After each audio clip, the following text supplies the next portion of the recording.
Listen to me. The life you are living today determines where you will live in eternity.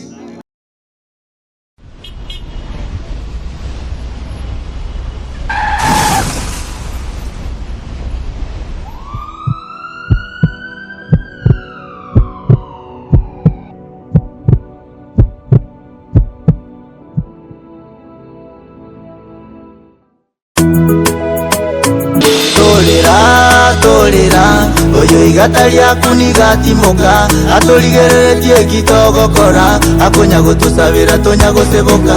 Tolera oyo igata lyakwa nigatimoka atoligereretie kitogokora akonya gutusabira tonya guseboka.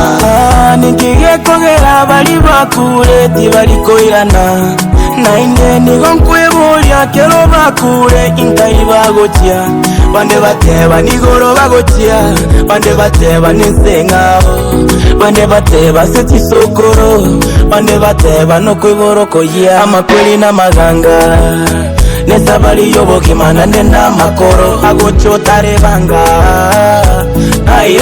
naira bakoro ai nkolerande amayanda mbwata inche amakweli ngayarwete obe.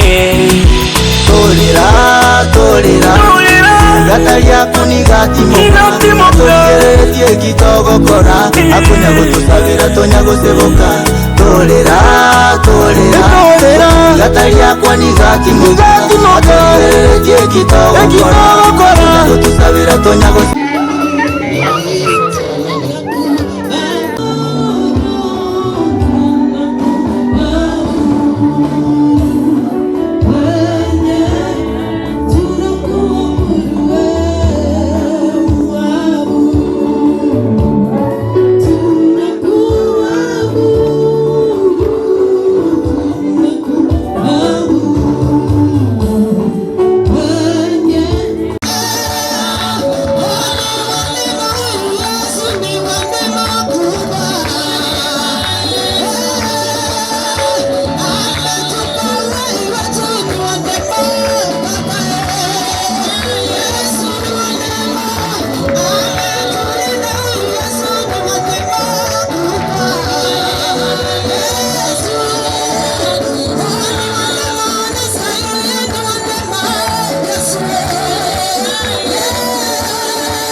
Watumishi wa Mungu waliowapa maaskofu, mareverend na wachungaji na watendakazi wa kanisa wote, mwili wa Kristo katika nchi yetu ya kaunti ya Kisii tumepoteza, lakini Mungu amepata.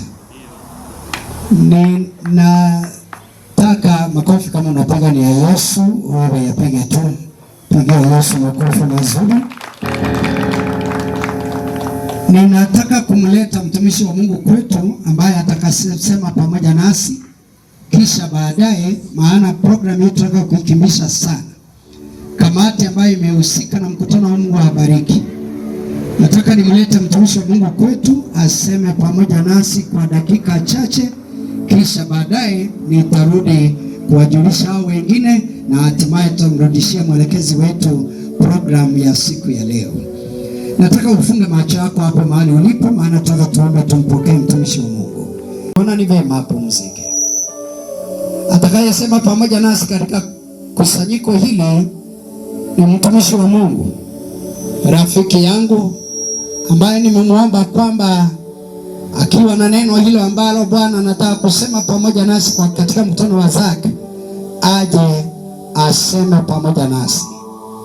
Ni askofu wetu kutoka mji wa Ugembo, Askofu Joseph Ondari, ambaye ni deputy chairman wa nyumba ya maaskofu.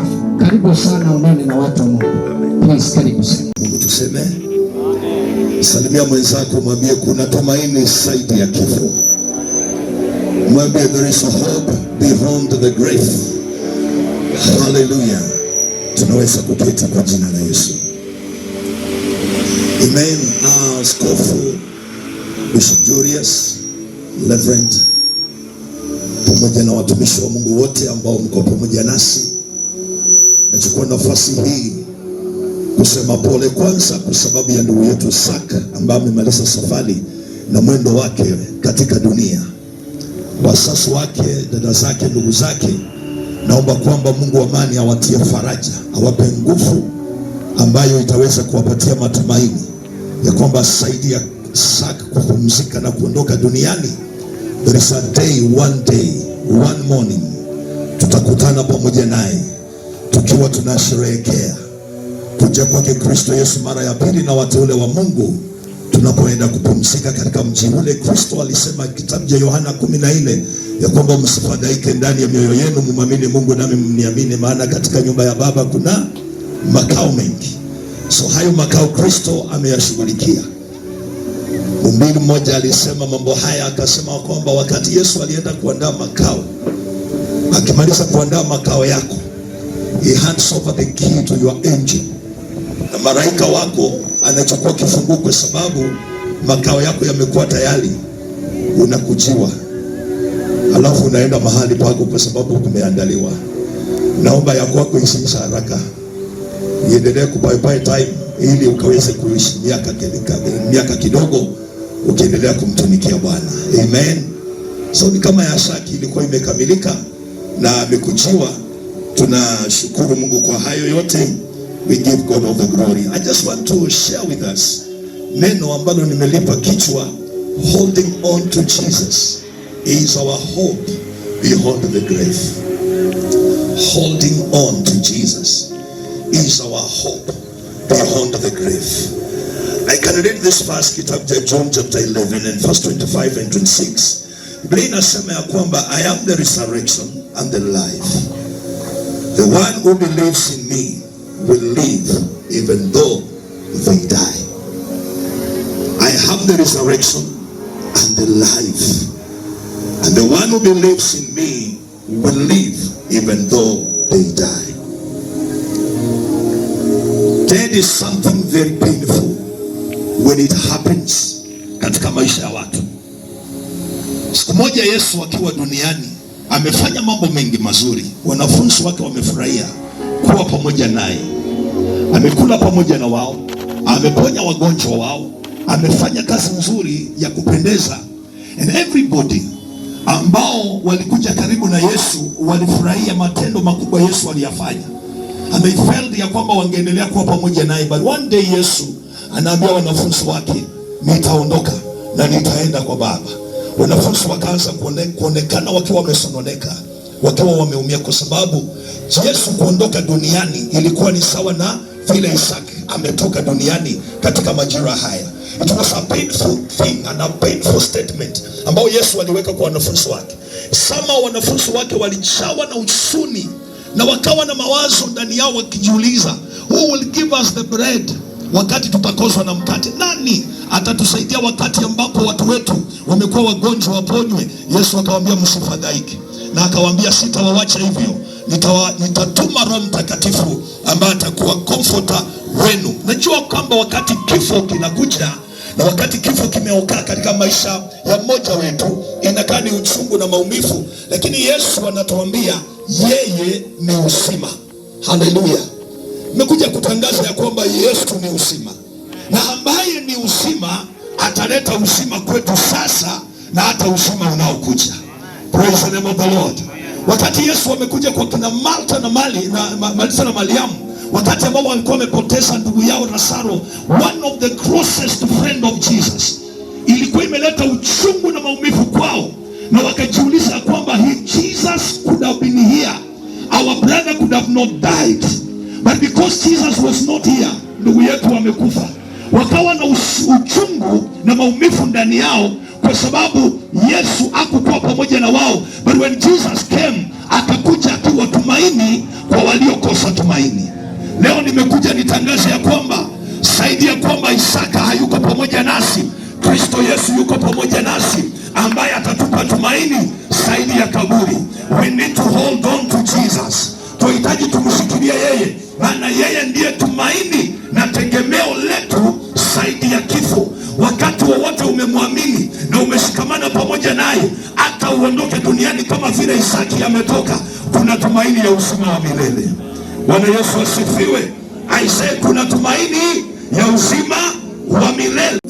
Ndio maana maandiko inatuambia wazi katika kitabu cha Waebrania 9 mstari wa 27 ya kwamba imeandikwa kwamba mtu atakufa mara moja na baada ya kifo hukumu. How I pray today in the name of Jesus, wote ambao tumekuja kushuhudia kifo cha ndugu yetu Isaka, tuchiweke tayari ya kwamba wakati wowote utaondoka duniani, iwe kwamba umeondoka katika sehemu ya Bwana. Maana unapomshikilia Bwana Yesu, Yesu amesema yeyote aliyeniamini, aliyekaa pamoja nami na ndani yangu, hata kama amekufa hajakufa, Kristo atakapokuja tunakufufuliwa. Haleluya! Wakati mambo kama haya yametendeka, hapana, mshukuru Mungu kwa kila jambo, because when Isaka alikuja dunia, ni Mungu alimleta, ni Mungu alipeana Isaka kuja kwetu, na huduma Isaka ameifanya imeonekana. Zaidi ya hiyo, ni ombi langu katika jina la Yesu ya kwamba wewe pamoja nami tukubaliane na lile limetendeka, tumpe Bwana utukufu na sifa, maana yote utendeka kwa wema. Haleluya! Mambo yote utendeka kwa wema kwa wale ambao wanaomcha Bwana Mungu. Jambo ambalo nataka kumalizia, wapendwa, ni kwamba kwa sababu tukimshikilia Bwana Yesu tunayo tumaini hata zaidi ya kaburi. Biblia inasema Christ died for us all, but those who live, we should not live for our own, lakini tumwishie yeye aliyekufa na atafufuka na sasa hivi uhai. Kitabu cha Wakorintho, 2 Corinthians chapter 5 and verse 15, Christ died for us all, that those who live, we might no longer live for our own or for ourselves, but we live for him who died for our sake and rose again. Kuishi kwetu ni Kristo. Ni ombi langu wewe ambaye yuko hapa, kuishi kwako kuwe ni Kristo. If I told today ingekuwa ni siku yako ya kuondoka duniani, maisha yako umeyaishi aje pamoja na Kristo? Let me tell you this, you have no reason to live if you are not living for Christ. Maisha ulio nayo Kristo amekupea uyaishi kwa sababu yake. Usifike mahali uwe mbali pamoja naye. Huyu Kristo anakuhitaji zaidi sana kuliko chochote kile. Christ needs you more than anything else, and for that reason wahitaji kushikamana maisha yako pamoja na Kristo zaidi ya vitu vyote. Why? He is our life giver. Yeye ndiye anapeana uzima. Why do I need to live for Christ? Kwa sababu yeye ndiye tumaini la maisha yangu. Why do I need to live for Christ? Because he is the healer of every person's life. Changamoto yoyote, magonjwa yoyote, he is our healer. Amen. Why do I need to live for Christ?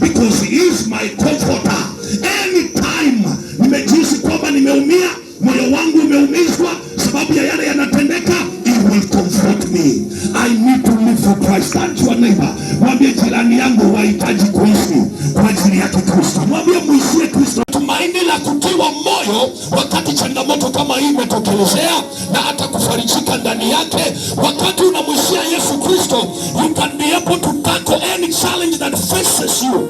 Anytime, even like now, the challenge that we have, we know the answer to every question in the corners of our hearts is our Lord Jesus Christ. It is my prayer today that the Lord will comfort you, that the Lord will strengthen you, that the Lord will raise you again, that the Lord will give you hope. Wewe umepoteza tumaini, katika Kristo kuna tumaini. Mtu wa Mungu aseme amen. As I conclude in this prayer, nataka kukuomba kwa jina la Yesu, uelewe na ujue ya kwamba maisha bila Yesu ni ngumu. Maisha bila Yesu ni kubaya. Where you are heading without Jesus, listen to me. The life you are living today determines where you will live in eternity. I repeat again. Maisha unayokaa sasa hivi inaashiria mahali ambapo utakaa siku zako za milele. I have no time, but allow me to quote this scripture. Katika maandiko matakatifu kitabu cha Luka 16, ukianza 19 kuendelea, utaona historia inanenwa pale ya watu wawili. Mmoja anaitwa Lazaro na mwingine anaitwa tajiri. Hao watu wote walimaliza safari katika dunia. Ambia jirani yako, hii dunia hautakaa milele. Ambia mtu karibu nawe, mwambie hii dunia hautakaa milele. Si unisaidie kuongelesha mtu, mwambie hii dunia hautakaa milele. Hii dunia hautakaa milele. Lazaro aliishi lakini alikufa. Tajiri aliishi lakini alikufa.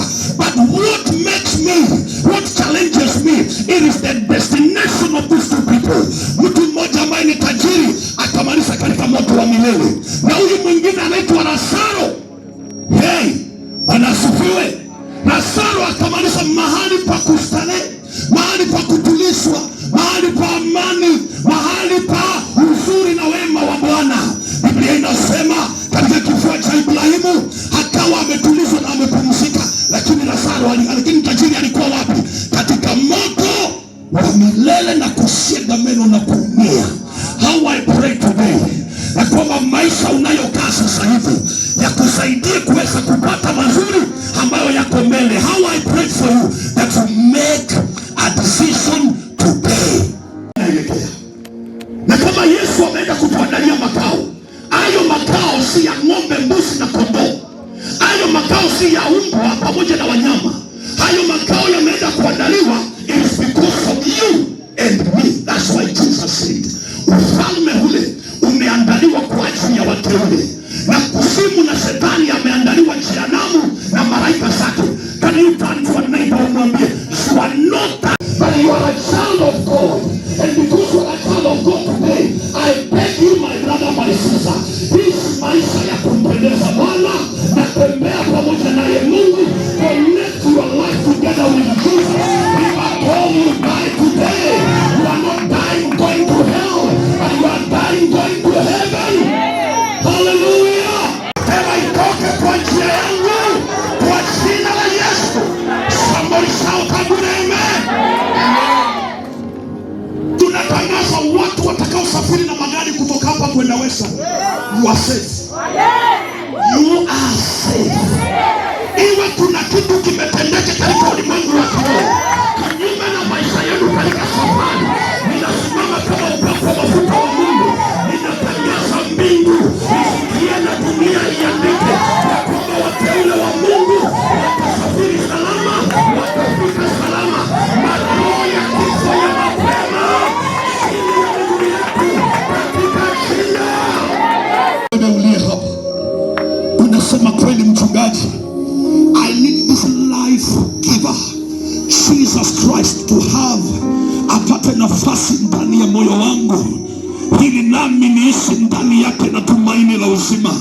Kama ndilo ombi lako, unasema kweli, leo napeana maisha yangu kwa Yesu. Inua mkono wako bila kuogopa, tukifunga macho yetu. Inua kabisa, usiogope. Tukiwa tumeinua mikono tuseme, Bwana Yesu, ninaamini Hata wale mmeokoka tusaidiane kuombea, hata wale hawajaokoka tuombe waamini. Sema Bwana Yesu ninaamini nguvu za neno lako. Nimejua leo hii ni wewe unapeana uzima, na leo nimeamua kushikamana pamoja na wewe, kushikamana pamoja na wewe. Maisha yangu na yapeana kwako, wewe uliye wokovu, tegemeo, tumaini katika maisha.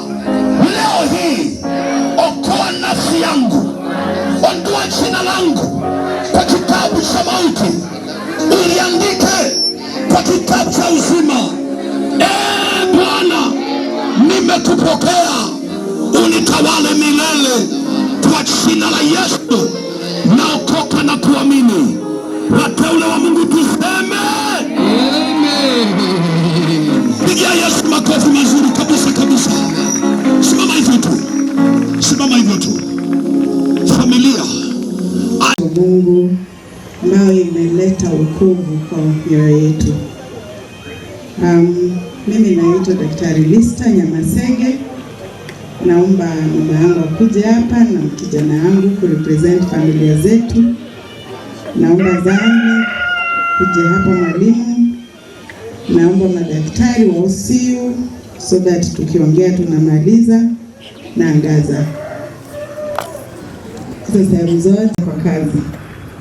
So kuna vile walikuwa wanadanganya kwa mauzo, kazi haikwenda vizuri. So what I did, nikaamua kufunga hiyo hoteli. Na hiyo siku niliamua siku moja, nikamwambia leo tunaenda, nitawapigia simu siku tunarudi hapa. Tulipomaliza Zack akakuja. Akaniambia mama, mimi siendi na sikuachi. Mimi utanipea kazi yoyote nifanye, kwa sababu kwa ile kazi kuharibika hoteli, kwa kweli tumekuibia. Kuna wezi hapa? Kama kuna wezi, kulikuwa na mwezi mkubwa. Zaka akakuja na ninashukuru Mungu kwa sababu Mungu anapokea hata wale wameharibu. Zaka akakuja na nikasema mtu akikuja hivi lazima huyu ameona makosa.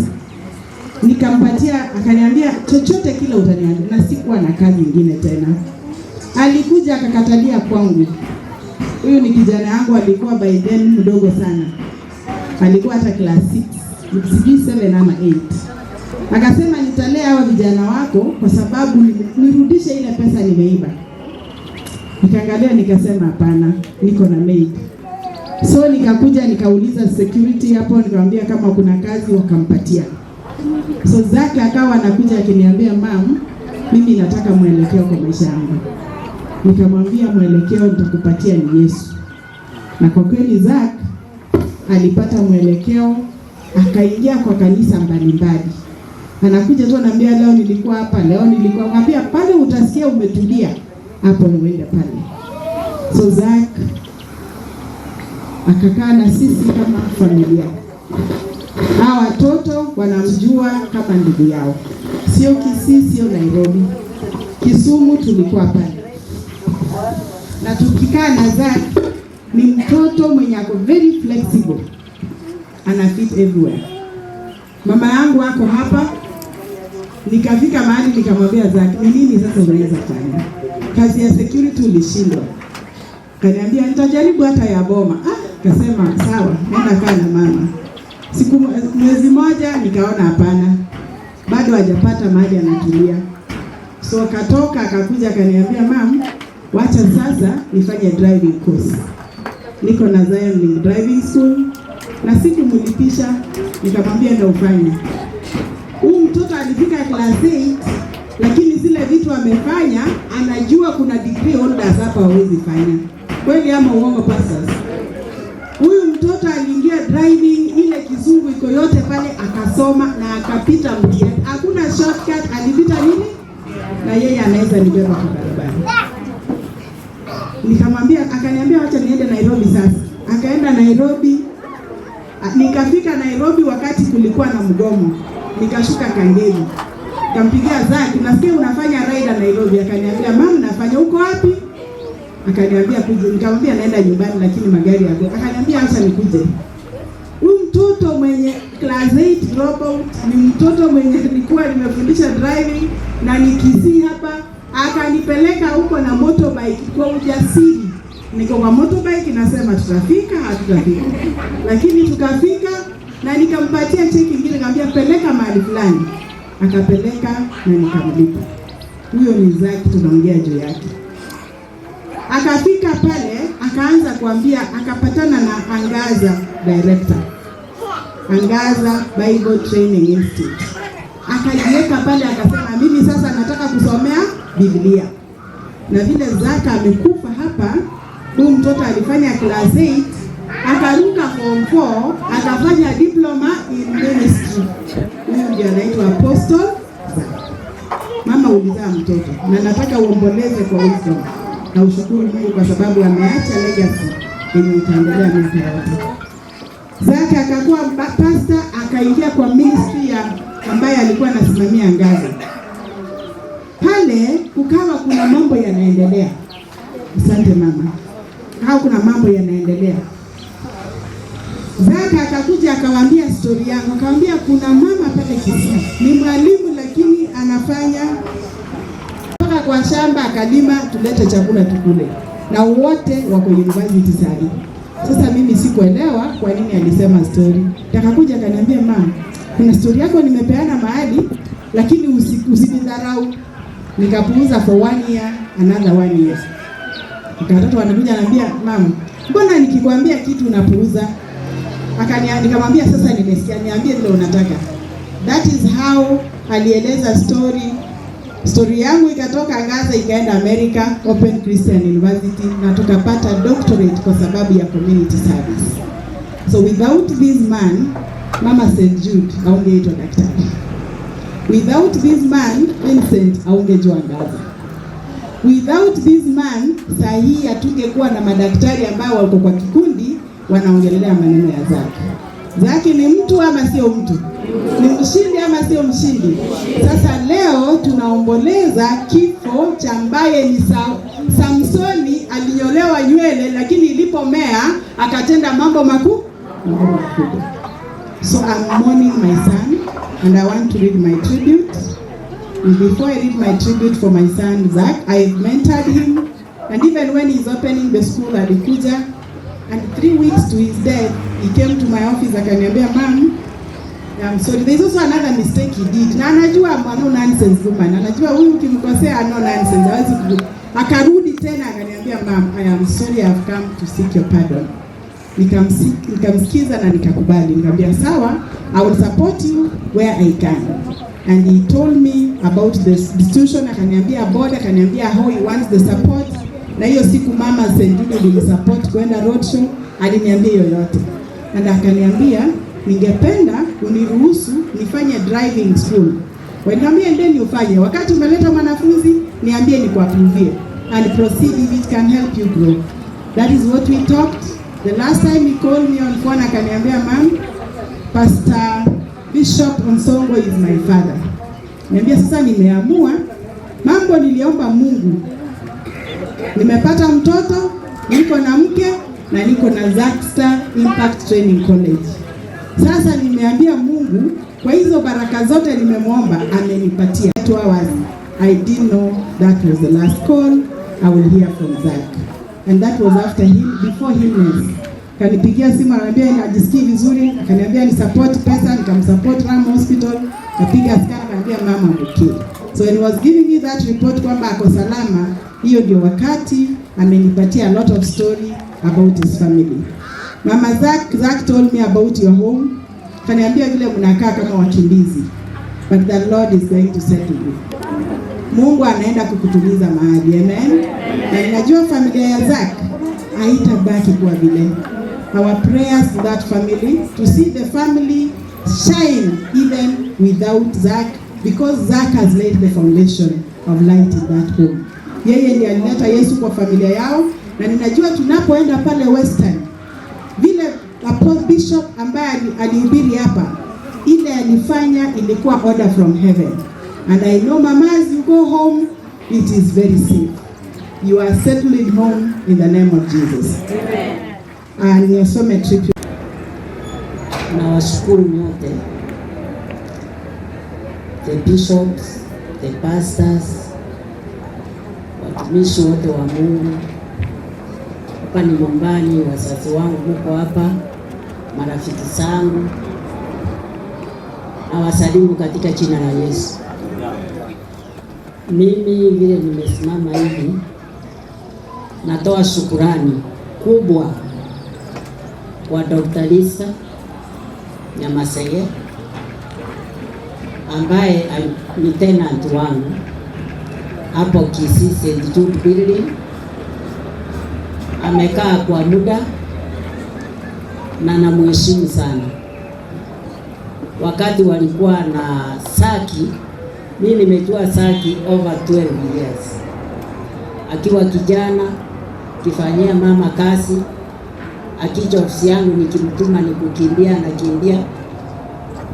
Na vile alikuwa anaona na nachunga watoto yatima, na vile walikuwa wanakaa na hao watoto, wengine ni rika ya Saki, wengine wameenda ng'ambo. Nimeishi na watoto zaidi wa familia yangu zaidi ya 100, lakini nikipata chance kama ni 10 ninaenda nao kwa embassy na wanaenda. Sasa mambo mimi nikienda ni nyumbani, kila mtu anasema mimi nataka mama, nataka mama.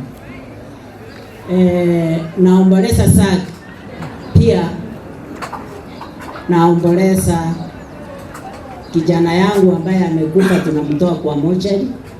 Kijana ambaye ni kijana ambaye nimelea, ndugu yake tukamnunulia pikipiki, pikipiki imeua yeye. Sasa hapo kwa mochari tunaenda kumtoa leo. Huyo kijana anaitwa Wiki wa electric. Huyo ananifanyia electrician. Kijana yake, ndugu yake alikufa. Mzee alikuwa ametoroka nyumbani, kwa hivyo wako peke yao. Lazima tung'ang'ane nao. Recently pia mimi nilikuwa na matanga last week. Nilitoka ng'ambo 2 weeks ago. Kufika hivi, kijana ya my brother John Omari ambaye ni brother wangu last born, mtoto yake 36 years alikolapsi na kukufa huko Amerika. Kwa hivyo tumekuwa na matanga hivi na hivi na hivi. Sasa huyu Saki alipokuja kwangu last time, tulimit nyumbani kwangu, tulikuwa tumepanga kwa board lazima tufanye road show ili Saksta Impact Training College ijulikane. Tukakaa tukakubaliana, akaja nikuje kumpa huduma ama support ya gari kutembeza ile dawa. Juzi nilipoambiwa amefariki, ni kama sikuamini. Director Rasa aliniambia Saki amekufa, na alikuja mpaka kwangu na mwalimu rafiki yangu, mwalimu wako wapi? Mwalimu rafiki yangu kuja kuniambia kwa nyumba ati Saki amekufa. Just imagine this man full of life, mwenye alikuwa na maono kwa hii maisha, kuchunga watu, kuinua area hii yetu, kukufa tu hivi. Lakini anyway, because dead is dead, we have to agree that everybody in this place will die, and may his soul rest in eternal peace, kwa sababu hakuna kitu tutafanya. Naona uzuri sana, sitaenda na nini, lakini nawaombea Mungu awafikishe vizuri na mrudi vizuri. Even today I'm very much surprised to meet rafiki yangu ambaye baba yake ni rafiki yangu sana. Mumanye tomo wako ku marabuli ngepindi kiarenge kwa kokora limbole Rimole tenena. Can you believe that huyu kijana ni ya Maragoli? Wakere chiko. Mungu akubariki, tutajuana vizuri. You have to come to my home. God bless you. Lisa, you are my mentor. And I will never forget you. Tutafanya kazi na wewe, tutaendelea. We need to talk. God bless you. I met Zach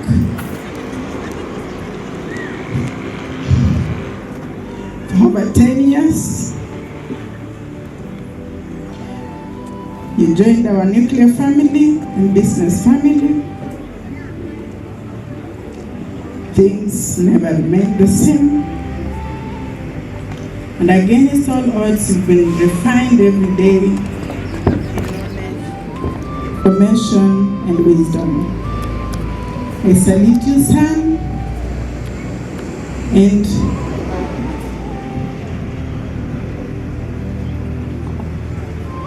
I salute you, son.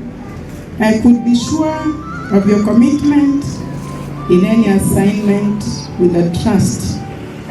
I knew I had another son who is Zach, but God has rested you. May peace and comfort follow you and your lovely daughter, Sterling, your wife, Rachel, and your entire family. We shared a lot in your last days, not knowing that this is the fate. From Nyamasego, from Nyanchoka family, from Zion Link, from Libisha, OCU, and Angaza, may your soul rest in peace. Nitawafanyia introduction ya haraka tu, halafu mengine nitamwachia Apostle Sosi aweze kuendelea. Maaskofu wale ambao mmekuja, tafadhali mahali mlipo simama tu. Nimeona Askofu Atera na nimeona nikasifiri ile uchungu nilikuwa nao, na tulipofika kwa ndugu wetu Zach alitukaribisha, tukakaa naye. Baada ya kukaa naye akatuambia, tumefurahi sana kwa sababu ya nyinyi kuja hapa. Sehemu hii ni sehemu nzuri, hivi karibuni nitawaita kwa sherehe moja kubwa sana. Na jambo hilo liliniguza, nikashangaa. Baadaye alitusindikiza, tulipofika mahali pale akasema sipiti hapa ndio mwisho. Na sote tukawa tumesimama tukiangalia sehemu hii. Akatuambia, mimi nimefurahi sana kuja kunitembelea, lakini mahali ambapo nimefika hapa ndio mahali nitarudia, natumai nitakuwa vizuri. Ningelipenda kusema jambo moja hivi. Kuna wakati mwingine Mungu anaweza kukuonyesha kifo chako, lakini kwa sababu sisi wanadamu hatuwezi kuelewa. Kwa hivyo pole sana kwa jamii ya mwenda zake Zach. Zach alikuwa mtu mzuri. Ningelipenda tu mfike Western, tunawakaribisha huko, na Bwana awabariki sote. Amen. Bwana Yesu asifiwe. Mimi naitwa Pastor Joseph Makundi, ninahubiri katika eneo la Muhonga pale town. Na pia Zach tumekuwa naye sana, tumetembea naye sana kwa muda wa miaka mingi. Tukamfundisha neno la Bwana hadi akakubali. Hivi leo tuko hapa kwa sababu ya maombolezo yake. Zach, mimi nimetembea naye hadi mwisho wa kifo ya Zach.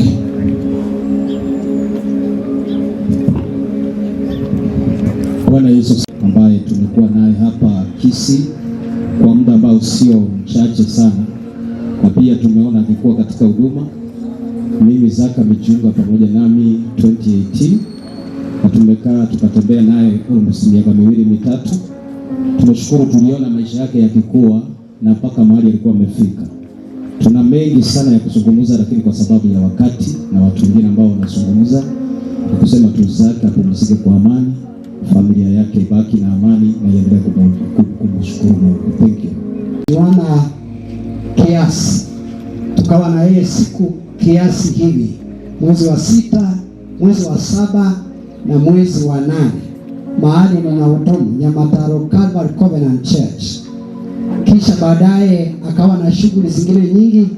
Tumepatana naye mwaka huu, amekuwa kanisani, na hatimaye siku ninakumbuka ni siku nimeombea mtoto wake Zack wiki ya kwanza ya mwezi wa 5, na kwa sababu alileta jamii yake nikawaombea. Huyo ni mshirika wa kwangu. Wale wapendwa wote wametoka Nyamataro Calvary, mahali mko tafadhali simama juu. Mahali mko simama juu.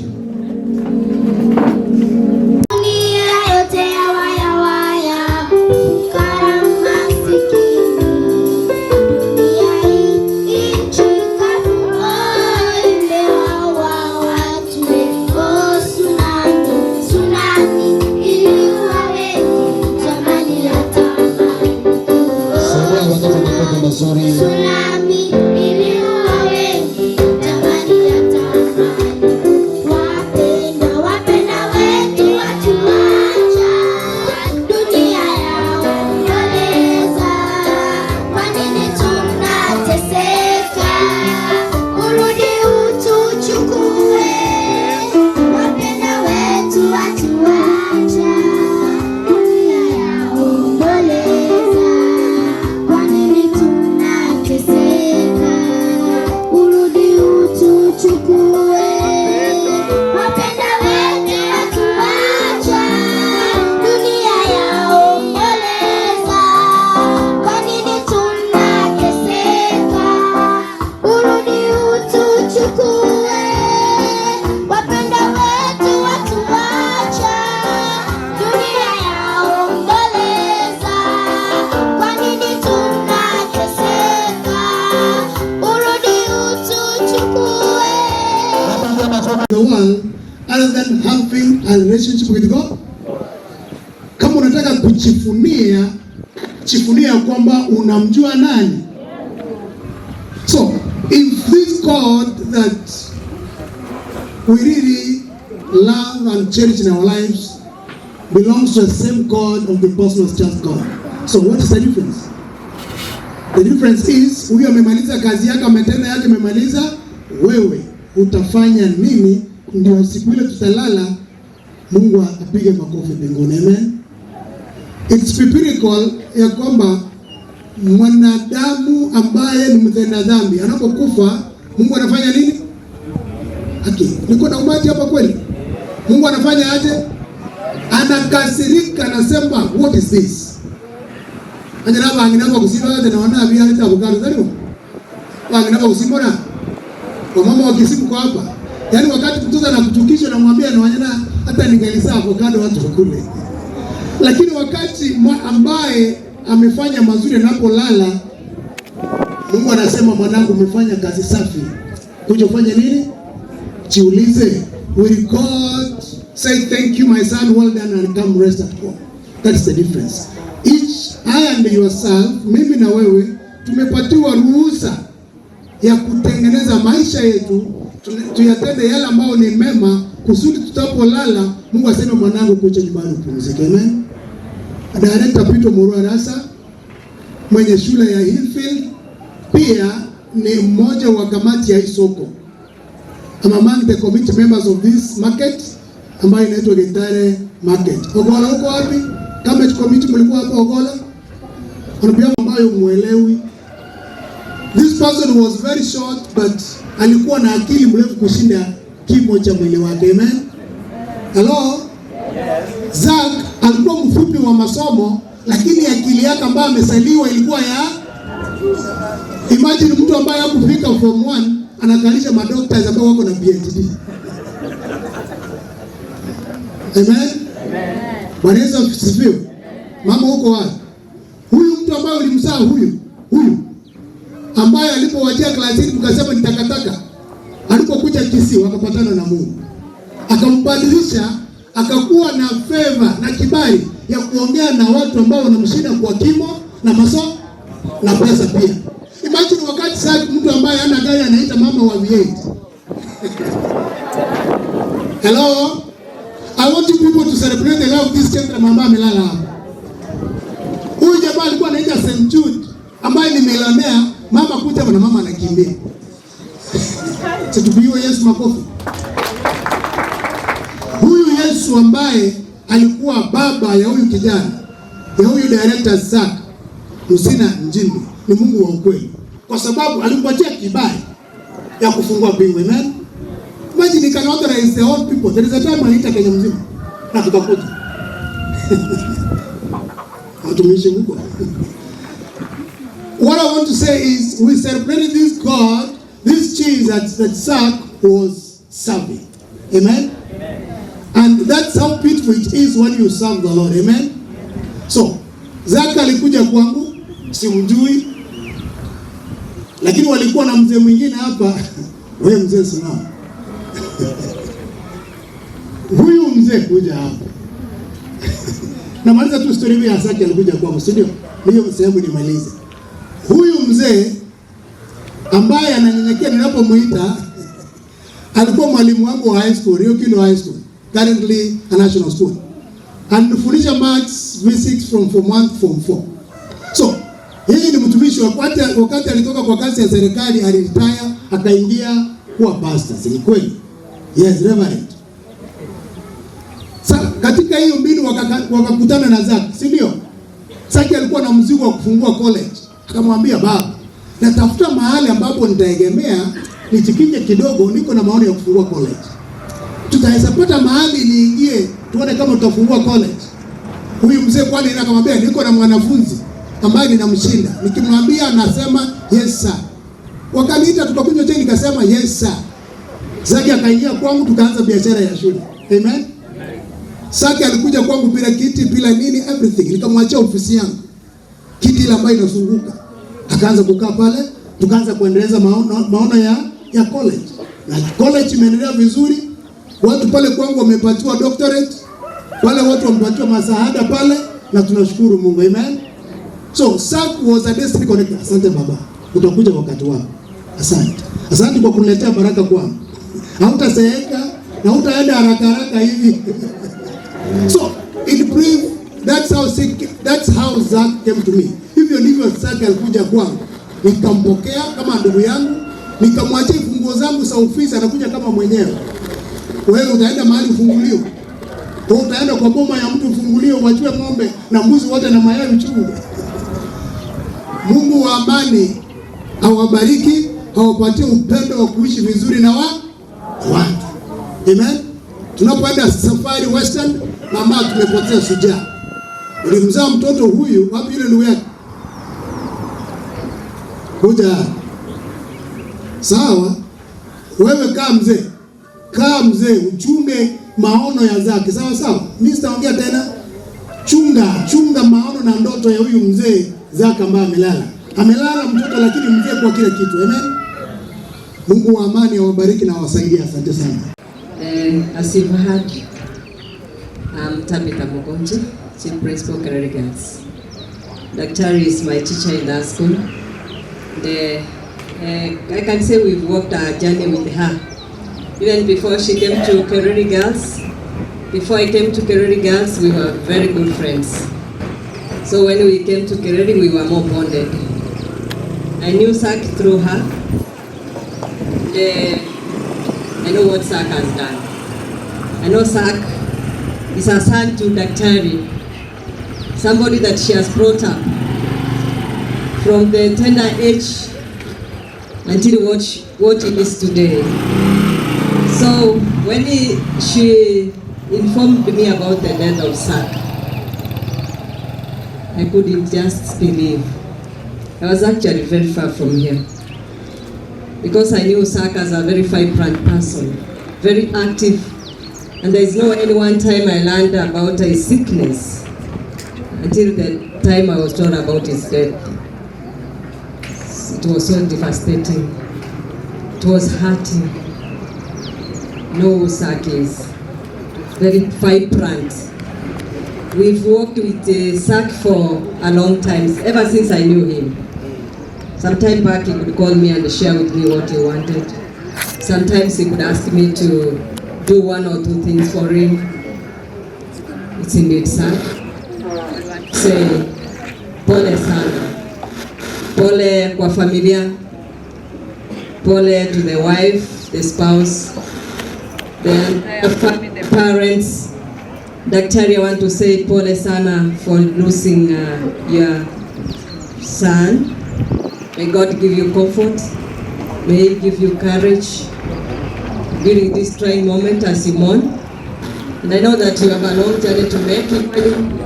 I want to pray that may God lead you as you travel from here to Western. Mungu aongoze safari. Na kwa kanisa yote, to the community, on behalf of Kereri Gas, nasema pole. Tuko pamoja na Mungu atubariki sote na tuendelee kutupigania katika maisha haya tukiwa katika ulimwenguni. Asanteni sana. For this ceremony.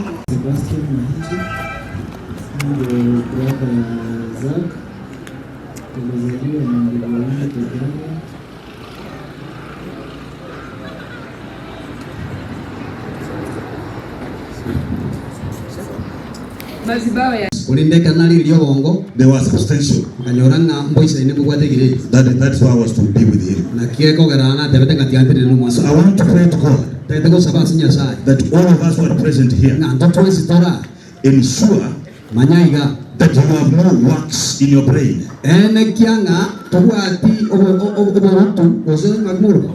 Obo choe aso bongo bawi. Because that is what is important. Ikina kikere kingenjo. The brain does not come because of the knowledge of acquired. Obongo tobori ko changa senge jackson wa.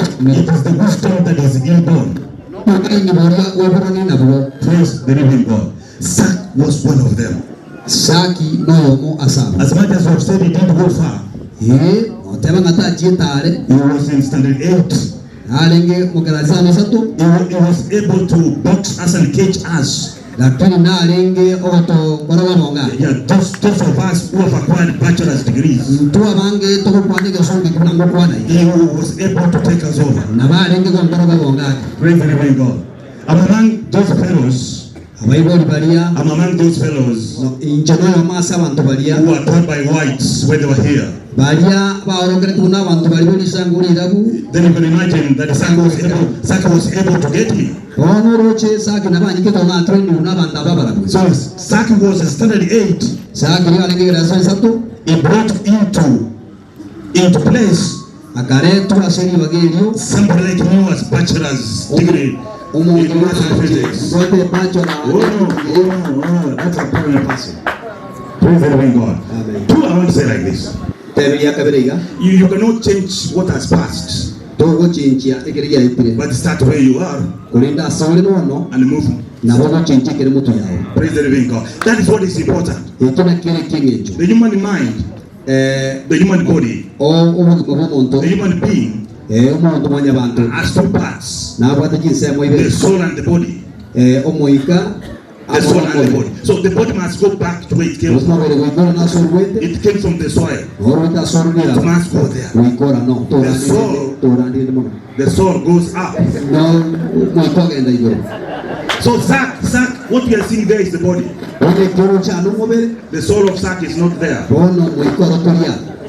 So all of us will die. Tuensinga tokwe. Finally, I want to say like this: Omweri ntebe. the soul that does not sin Omoikora tege okole bibe. Osenkole tege okole bibe. will not die, Ronja nyago kwa. but will resurrect. Kulende nebo. But the soul Kulendo omoikori. which sins Uriya okole bibe. Kole okole bibe. Kole kwe. and will never Ande resurrect. peko boka. Mogote mamina kolera. Praise the living God. So I want to say like this: Sebo mweriga. let God bless all of us, Asa tusine tuwezi. so that this journey of Zach Egere sabari ya sak. will empower us, Eto echinkuru. will encourage us Eto moyo. that regardless of your academic standards, Nebanga kayugete sa masomo. you can be able to make it. Egere. Look at your neighbor. Tell you, neighbor, it doesn't matter Nebangencho. the academic status. Inakia masomali. It doesn't matter how far you went. Nebangencho kakiwa ikire. You will make it. Nokore. Make sure you pray is okay. Orango bongo biyadore. I want to pray again, finally. What they finally more? That God. No, you translate for me. What they finally more? No, I'm just taking. Praise the living God. That God will give you a natural depoliarizer. That one you might not know it. He will give you a natural depoliarizer to change your hedonism into intelligence. Yes, I think so. I think so. Thank you so much.